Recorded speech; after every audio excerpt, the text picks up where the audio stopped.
Scotland ঢুকেছে, বাংলাদেশ আর নেই। এই খবরটা আজ একেবারে অনেকের কাছে ব্রেকিং, কিন্তু আমাদের কাছে নয়। এই খবরটা অনেকের কাছে ব্রেকিং হলেও প্রথম কলকাতার কাছে মোটেও ব্রেকিং নয়, কারণ আমরা আগেই বলেছিলাম আইসিসি এই দিকেই হাঁটছে। শুধু সেই সিদ্ধান্তটা আজ পরিষ্কার হয়ে গেল। একটা কোনো হঠাৎ নেওয়া সিদ্ধান্ত এটি ছিল না, এটি কোনো আবেগের বশে নেওয়াও কোনো সিদ্ধান্ত নয়। এটি ছিল পরিকল্পিত, এটি ছিল হিসেবের। এই হিসেবের মধ্যেই ক্রিকেটের চেয়ে ক্ষমতা আর নিয়ন্ত্রণকেই বেশি গুরুত্ব দেওয়া ছিল। এটি ছিল স্ক্রিপ্টেড। আজ আমরা তিনটে জিনিস পরিষ্কার করে বলবো। এই সিদ্ধান্ত কেন আমাদের কাছে নতুন নয়, এতে কারা জিতলো আর কারাই হারলেন, আর সবচেয়ে বড় প্রশ্ন, এই সিদ্ধান্তে ক্রিকেট আদৌ জিতলো কিনা। বাংলাদেশ বলেছিল বিশ্বকাপ খেলবে, কিন্তু ভারতের মাটিতে নিরাপত্তা নিয়ে প্রশ্ন রয়েছে। এর আগে এই দৃষ্টান্ত কেন হলো? মুস্তাফিজ ইস্যু, একজন ক্রিকেটারকে ঘিরে আইপিএল কেকেআর এর তীব্র বিতর্ক। এই দুটো ঘটনাই আইসিসির চোখে বাংলাদেশকে করে তোলে অস্বস্তিকর এক পক্ষ। এরপর এলো চিঠি, ভিডিও বৈঠক আর সেই 24 ঘন্টার আলটিমেটাম। আর সেই আলটিমেটামই বলে দিয়েছিল ফয়সালা আগেই হয়ে গিয়েছে। আমরা আগেই প্রশ্ন তুলেছিলাম বাংলাদেশ শেষ পর্যন্ত বাদ পড়তে পারে, কারণ আইসিসি কখনো মধ্যস্থতা করেনি। আলোচনা নয়, তারা ডেডলাইন দিয়েছিল। সমাধান নয়, তারা বিকল্প তৈরি করে রেখেছিল। যে সংস্থা বিকল্প আগেই তৈরি করে রাখে, সেই সংস্থা সাধারণত সমাধান খোঁজে না। তথ্য বিশ্লেষণ বলছে আইসিসির নিয়ম, নিরাপত্তা আপত্তি গ্রহণযোগ্য হতে হলে দালিলিক প্রমাণ দরকার। কিন্তু প্রশ্ন হলো, এই নিয়ম কি সব দেশের জন্য সমান? এর আগে পাকিস্তান, শ্রীলঙ্কা নিরাপত্তার কথা বলে ভেন্যু নিয়ে প্রশ্ন তুলেছে। তখন নিয়ম নরম হয়েছিল কেন? আজ কেন এত শক্ত নিয়ম? এই প্রশ্নটাই আইসিসির বিশ্বাসযোগ্যতাকে মারাত্মকভাবে প্রশ্নবিদ্ধ করছে। আর প্রশ্ন আসতে পারে, স্কটল্যান্ড কেন?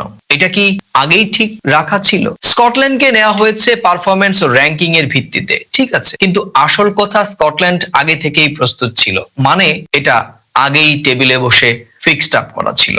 এবার বলবো, এই ঘটনায় আর্থিক ক্ষতির চেয়ে আর অন্য ক্ষতি কি হলো? সবাই বলছে বাংলাদেশের আর্থিক ক্ষতি হলো। হ্যাঁ, নিশ্চিতভাবে আর্থিক ক্ষতি হয়েছে, কিন্তু প্রথম কলকাতা প্রশ্ন তুলছে ঠিক অন্য জায়গায়। আইসিসির নৈতিক ক্ষতি নয় কি? ফেয়ার কম্পিটিশনের ধারণায় ক্ষতি নয় কি? ছোট দেশের অবস্থানে ক্ষতি নয় কি? এই ক্ষতির অঙ্ক টাকায় মাপা যাবে না, কিন্তু দীর্ঘমেয়াদে এটাই সবচেয়ে বড় ক্ষতি। আইসিসি ও বিসিসিআই ঠিক একই রকম ভাবে প্রশ্নবিদ্ধ। এখানে দুটো প্রশ্ন করতেই হচ্ছে। এক, আইসিসি কি সত্যি নিরপেক্ষ ভূমিকা পালন করেছে, কিংবা তারা আদৌ নিরপেক্ষ, নাকি আয়োজক দেশের সুবিধাই শেষ কথা বলল? আর বিসিসিআই, ভারত বিশ্ব ক্রিকেটের বড় শক্তি, এই শক্তির সঙ্গে দায়িত্ব অনেক, কিন্তু এখানে দায়িত্বের জায়গায় আমরা দেখলাম নীরবতা এবং সুবিধাজনক দূরত্বের। এটা কি সম্পূর্ণ বাঁচানোর পথ ছিল, নাকি সম্পর্ক ছুঁড়ে ফেলার মানসিকতা? এখানে ক্রিকেট প্রেমীদের আবেগ আদৌ মান্যতা পেয়েছে? এসব বিতর্কের মাঝে যাদের জিজ্ঞেস করা উচিত ছিল তারা কে? দর্শক, ক্রিকেট প্রেমী এবং খেলাটাকে যারা ভালোবাসেন সেই কোটি কোটি ক্রিকেট ভক্তদের। বাংলাদেশ ভারত ম্যাচ মানেই আবেগ, প্রতিদ্বন্দ্বিতা, টান টান উত্তেজনা। এই ম্যাচ না থাকায় বিশ্বকাপ কি সত্যি সমৃদ্ধ হলো, নাকি কিছু কম হয়ে গেল? আর ঢাকা দিল্লির সম্পর্ক, ক্রিকেট কি শুধুই অজুহাত? এবার ক্রিকেট থেকে একটু ভিন্ন সুরে কথা বলবো। ঢাকা দিল্লির দিকে তাকানো যাক, কারণ এই সিদ্ধান্তটা শুধু মাঠের ছিল না, এটা স্পষ্টভাবে দুই দেশের সম্পর্কে জমে থাকা অস্বস্তি, অনাস্থা এবং রাজনৈতিক দূরত্বের প্রতিফলন। বাংলাদেশের বর্তমান সরকারের অবস্থান গত কয়েক মাসে কি ছিল? একের পর এক বক্তব্যে ভারতের প্রতি কঠোর সুর, নৈতিক ভারসাম্যের বদলে রাজনৈতিক স্পষ্টতা, অভ্যন্তরীণ রাজনীতিতে ভারত বিরোধী অবস্থানকে জনসমর্থন তৈরির হাতিয়ার হিসেবে ব্যবহার করা। আর এই প্রেক্ষাপটে যখন বাংলাদেশ বলে ভারতে নিরাপত্তা নিয়ে উদ্বেগ আছে, দিল্লি সেটাকে আর শুধুই ক্রিকেটের প্রশ্ন হিসেবে নেয়নি। দিল্লির চোখে এটা ছিল রাজনৈতিক বার্তা, কূটনৈতিক চ্যালেঞ্জ এবং একটা স্পষ্ট দূরত্ব তৈরির ইঙ্গিত। দিল্লি কিভাবে প্রতিক্রিয়া দেখিয়েছে? প্রশ্ন উঠছে, দিল্লি কি করলো? দিল্লি আলোচনার পথ খুঁজলো না কেন? দিল্লি কি মধ্যস্থতার চেষ্টা করেছে? না, আমরা দেখেছি যে শুধু সময়সীমা নেওয়া হয়েছে, নিয়মের দোহাই দেওয়া হয়েছে এবং কার্যত নীরব সম্মতি এসেছে। আর এই নীরবতাই আসলে সবচেয়ে বড় বার্তা। একটা সময় ছিল যখন ভারত বাংলাদেশের সম্পর্ক মানেই বিশেষ গুরুত্ব, কৌশলগত প্রতিবেশী, আলাদা নজর। আজ সেই জায়গায় দাঁড়িয়ে দিল্লি যেন বলছে, না খেললে অন্য কেউ খেলবে। এটা কি আত্মবিশ্বাস নাকি দীর্ঘ সম্পর্কের প্রতি ক্লান্তি? এই প্রশ্নটা আজ শুধু ক্রিকেটের নয়, বরং দুই দেশের সাধারণ মানুষেরও। আর সবশেষ যে তথ্যটি আমাদের কাছে এসেছে তা জানাচ্ছে ক্রিকেটবাজ। তারা বলছে যে আইসিসি অনেকদিন আগেই বোর্ড স্তরে আলোচনা শুরু করেছিল। বাংলাদেশের দাবিগুলোকে তারা নীতি সঙ্গত নয় বলে মনে করেছিল। বিকল্প দেশ হিসেবে স্কটল্যান্ডের নাম আগেই বোর্ডের টেবিলে ছিল এবং যোগাযোগের প্রক্রিয়াও শুরু করেছিল সমান্তরাল ভাবে। এর মানে কি? এর মানে এই সিদ্ধান্ত কোনো শেষ মুহূর্তের প্রক্রিয়া নয়, এটা ছিল আগে থেকেই তৈরি করা রোডম্যাপ, যেখানে বাংলাদেশের জায়গা ক্রমশ সরে যাচ্ছিল আর স্কটল্যান্ডের জায়গাটা ধীরে ধীরে পোক্ত হচ্ছিল।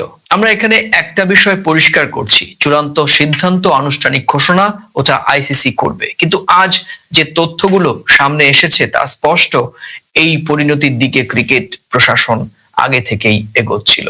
আর আজকের এই সিদ্ধান্ত যদি সত্যি হয়, তাহলে কাদের লাভ, কারাই বা ক্ষতিগ্রস্ত হলেন? এখানে সূক্ষ্ম হিসেবে আসা যাক। লাভ কার? আইসিসির সূচি ও আয়োজন নিয়ে অনিশ্চয়তা কমলো ঠিক, আয়োজক দেশ ভারত কিংবা শ্রীলঙ্কারও কোনো ভেন্যু পুনর্বিন্যাসের চাপ থাকলো না, কিন্তু ক্ষতি কার? ক্ষতি হলো বাংলাদেশের আর্থিক, ক্রীড়াগত এবং মানসিক। আর বিশ্ব ক্রিকেটে একটা বড় প্রতিদ্বন্দ্বিতা হারালো। আর সবচেয়ে বড় ক্ষতি হলো বিশ্বাসের। যে বিশ্বাস ছিল আইসিসি সবার জন্যই সমান। এখানে প্রথম কলকাতার সম্পাদকের চোখ পরিষ্কার করে বলছে, এই গোটা ঘটনার দিকে তাকিয়ে কয়েকটা তীক্ষ্ণ পর্যবেক্ষণও করছে। এক, আইন তৈরি হয় বাস্তবতার জন্য, কিন্তু বাস্তবতাকে অগ্রাহ্য করলে আইন একদিন নিজেই প্রশ্নের মুখে পড়ে। দুই, ছোট দেশ মানেই বিকল্পযোগ্য, এই ধারণা ক্রিকেটকে দীর্ঘমেয়াদী দুর্বল করে। এবং তিন, ঢাকা দিল্লির দূরত্ব যত বাড়বে তার প্রভাব শুধু ক্রিকেটে নয়, বরং খেলাধুলা, সংস্কৃতি, মানুষে মানুষের সম্পর্কেও পড়বে। আজ ক্রিকেটে যা ঘটলো তা সেই ভবিষ্যতেরই ইঙ্গিত দিচ্ছে। প্রিয় দর্শক, শেষ করব আজকের সম্পাদকের চোখে শুধুই কথা বলেই, স্কটল্যান্ড খেলবে, বাংলাদেশ নেই। এই সিদ্ধান্তের আনুষ্ঠানিক ঘোষণা আইসিসি কোথায়, কখন, কিভাবে দেবে সেটা তাদেরই বলার কথা। কিন্তু আজ একটা সত্য স্বীকার করাই যায়, এটা হঠাৎ নয়, আর এই সিদ্ধান্ত কোনো দুর্ঘটনাও নয়। এটা ছিল আইসিসির স্ক্রিপ্টেড প্ল্যান, যা বাস্তবায়ন ঘটলো। আর সেই বাস্তবায়নে সবচেয়ে বড় ক্ষতি হলো ক্রিকেটের প্রতি আস্থা, নিরপেক্ষতার ধারণা আর কোটি কোটি ক্রিকেট প্রেমীদের আবেগ। আর এই প্রশ্নগুলো রেখে গেল টি-20 বিশ্বকাপ 2026-এর প্রথম বড় রাজনৈতিক বিতর্ক।